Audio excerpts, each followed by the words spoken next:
గత నెలలో కురిసిన భారీ వర్షాలకు నష్టపోయిన రైతులను ఆదుకోవాలని నంద్యాల జిల్లా కలెక్టర్ను మాజీ ఎమ్మెల్యే వెంకటస్వామిని కోరారు. ఇందులో భాగంగా మాజీ ఎమ్మెల్యే జిల్లా కలెక్టర్కు వినతిపత్రం అందజేశారు. ప్రభుత్వం వెంటనే స్పందించి నష్టపోయిన రైతులకు నష్టపరిహారం అందించేలా చర్యలు తీసుకోవాలని వెంకటస్వామి డిమాండ్ చేశారు.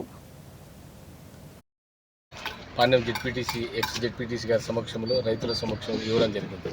ప్రధాన అంశం ఏంటంటే కోస్తా ఆంధ్రలో విపరీతమైన వర్షభావం వల్ల ఈ విపత్కర పరిస్థితుల్లో సర్వం కోల్పోయిన రైతులు కానీ కొన్ని కుటుంబాలు కానీ బీభత్సమైనటువంటి వాతావరణము జరగడం జరిగింది.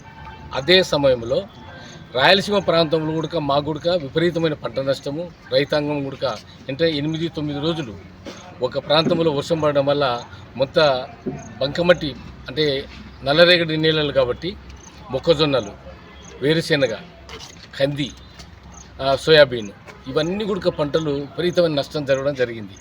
కాబట్టి నేను విజ్ఞప్తి చేసింది అంటే కలెక్టర్ గారికి ప్రభుత్వం తరఫున ఏదైతే ఇన్యూమరేషన్ మంచి అంటే హెక్టార్కు 25,000 ఇలా ఇన్యూమరేషన్ ప్రభుత్వం ఇచ్చింది కాబట్టి ఆ సద్వినియోగాన్ని కూడా మా ప్రాంతానికి, మా రాయలసీమ ప్రజలకు, మా కర్నూలు జిల్లా ప్రజలకు, మా నంద్యాల జిల్లా ప్రజలకు, రైతాంగానికి ఇవ్వాలి.